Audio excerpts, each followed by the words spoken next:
Hello, welcome to the Instant Match Reaction Across the Park podcast. Myself, Ian Mills, long-time subscriber, Cameron, and friends. Thank you for joining Across the Park podcast, lads. Welcome. I wish it was a win that we could talk about.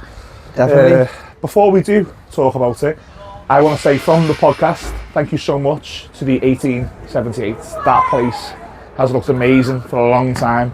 I think today was the pinnacle. Don't think it's ever looked better, to be honest. You guys a lot of you were part of the movement that we were part of, the All Together Now movements, where you and we campaigned for better when we knew the club was in a bad place, and you've turned that into that with the 1878 group. Thank you so much from Across the Park podcast. My little boy loves it. You let him help out, so you are a credit to the club. Thank you so much, and I hope you continue to do that in Bramley more. Talk about the game, Cam. I thought there's a lot of players there with summer holidays booked. Yeah, definitely. And if you told me that in September, I'd have took it. I wanted to be 100%. In this position, but when you're in the position, it's still a bit frustrating, isn't it? It just had a typical end of season feel about it. They relegated, nothing to win, nothing to lose, and we're safe. So it's kind of everybody had their flip-flops on, didn't they? Yeah, I thought Ipswich, let's be fair to Ipswich, I thought in the second half they give us a game. Their fans sensed it, their players sensed that they could get 3 points at Goodison, which is a big moment for Ipswich, because any Ipswich fans watching, I don't mean to be disrespectful, but you're not really a Premier League club, so to come and beat Everton is big for you, and I don't mean that in a negative way. I think we could do better. I definitely should do better. Exactly, like you just said, if there was going to be a winner, Ipswich were going to get it, because they had the bit between the teeth, and I don't know, just the fight that is, I'm going to go back to a long time now, but like the Dogs of War fight that's what identifies Everton. It's kind of gone, hasn't it? Yeah, that fight's gone. You'd expect Everton to be up for the fight at Goodison, and I think Ipswich brought a little bit of that in the second half, and we almost didn't match it. And like I said there, I thought Ipswich were the more likely of the two teams to win it. Let's look at the positives. For me, I've been critical of this person, but I thought James Garner was busy. He was involved without being overly creative. I thought he influenced the game a little bit. Great effort as well. Great effort. He battled, and that's I think as an Everton player, you need that.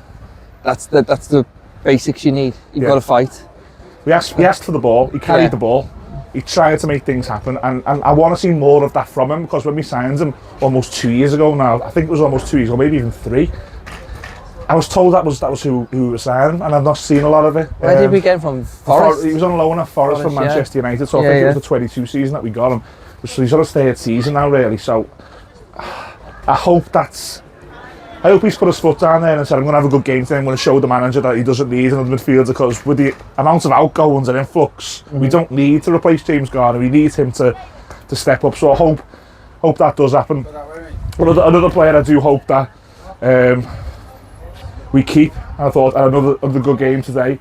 Idrissa Gana guy. I thought 100%. For his age, the legs of him, he finished the game, and I kind of feel like where we're Everton right now as a club, because if we're relying on Garner Gay, and he's no disrespect to him, his legs. How much of his legs has he got? Well, they're going to go again next year, aren't they? They're going to, he's going to decline, but I just think that there is another season in him.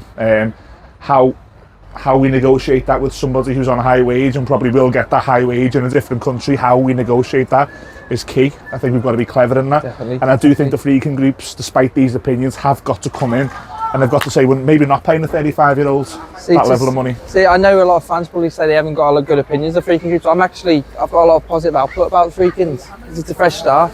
Who knows?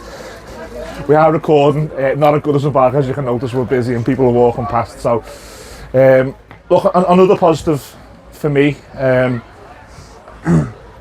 did think Ndiaye, although he drifts in and out of the game, I think when he's in the game, he's our best player. He is, but the thing is, I think what we need to do, and what Moyes needs to do especially, is he needs to make him the vocal point. Everything needs to run through him. Yeah. And I think that's more down to Moyes than it is to Ndiaye. He needs to put his team sheet out and go, we need to put everything through this man, because he can make things happen out of nothing. Oh, sorry. This is like a bloopers reel. You're getting paid now, mate. It's a good job we never got beat, lads. Like I said, it's a different location we're recording. We're not at Goodison Park. We're just a stone's throw from Goodison. We came for a quick pint. And the last question really on the game, do you think Everton were a better team than Dwight McNeil in the side today? Yeah, I've always been a big fan of Dwight McNeil, because when he's on it, he's one of the best players in the league. But that's the thing. There's There's no consistency with him, is there? No, That's the only problem. That's not a criticism, by the way.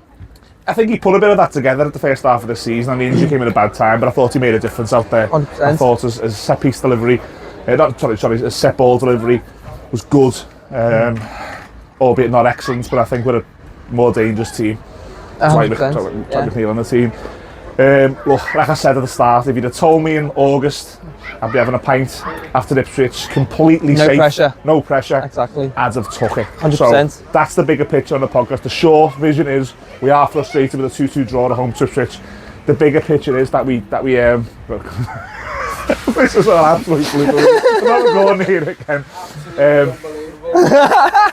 Cam, thank you for joining Across the Park podcast. Anytime. Appreciate it. What I do want to say is we're going to send a message out to someone I've known a long time and we've not spoke to for a while. I spoke to his family this week.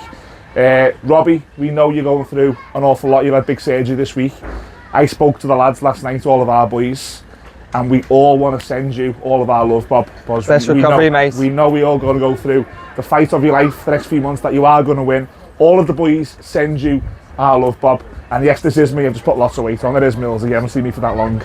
But thank you so much for watching the blooper reel of Across the Park podcast. We'll get you in the studio next time, make it look a bit better. No problem. Thanks for watching. Up the Thanks, Sockets. guys.